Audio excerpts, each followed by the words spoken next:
Pak Slim, bagaimana awal mulanya punya karakter seperti itu? Awal mulanya apa?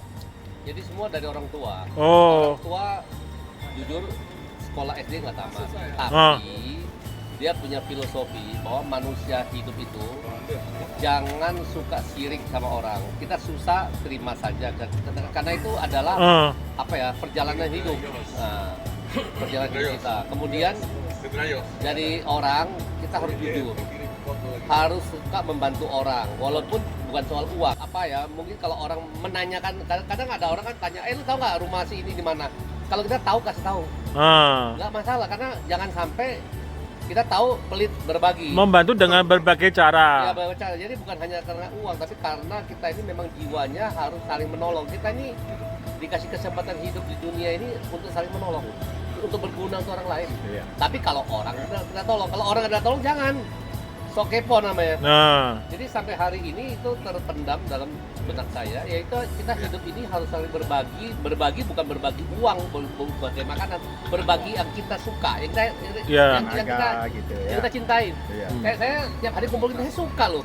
Saya suka. Jadi buat saya itu ini pertemuan yang kita mungkin kayak jodoh juga, mungkin kita nggak tahu kehidupan lampau ya.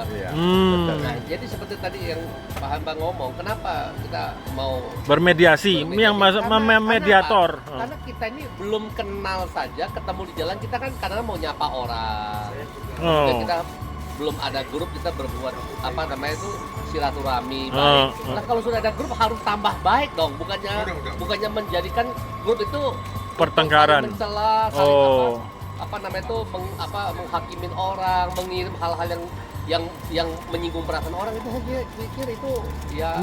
Ya, benar. Tapi yang maksud saya titiknya itu, saya baru tahu ada grup komunitas warga yang dimana adminnya itu mau turun ketika ada masalah atau permasalahan atau sengketa antar member. Nah, tadi sebelumnya itu saya punya pengalaman tidak baik, Ko Alyong.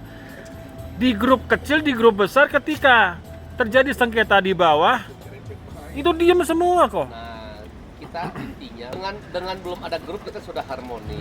Kenapa ada grup kok kita malah saling mencela atau saling menjatuhkan, saling menyakiti? Harus lebih baik. Jadi kalau ada hal-hal yang kira-kira yang saya tahu loh, ya, yang kira-kira tahu dan kita kira-kira perlu kita sampaikan supaya kita nih kembali seperti sebelumnya. Yang setidaknya kita beritikat baik. Ya, itikat baik lah. Jadi jangan sampai hal-hal yang kecil tapi nanti didiamkan jadi besar. Nah, ya kagum saya gini.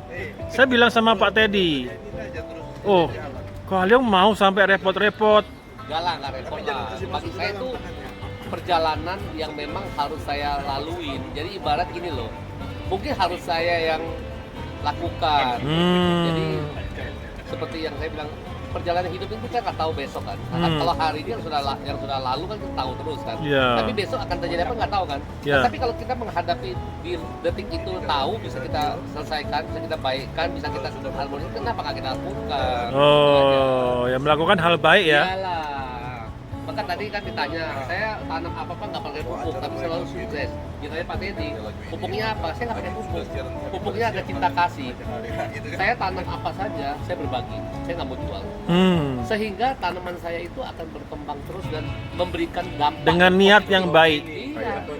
Niat yang baik. Ada wejangan lainnya Pak Alyong selain itu? Wejangan lainnya gini ya, hidup ini hanya sementara. Iya, betul. Hidup hanya sementara. Hidup di dunia ini bersifat sementara. Kita nggak tahu kehidupan akan datang. Besok akan ada. Ciptakanlah suasana hubungan kita baik di dunia ini supaya kita kelak nanti kalau sudah nggak ada di dunia ini kita akan jadi orang yang lebih baik atau jadi kehidupan yang lebih kekal, lebih abadi, lebih baik. Iya, lebih baik. Nah, satu. Nah, udah berapa puluh ini? Wih, mantap. Wih, waduh.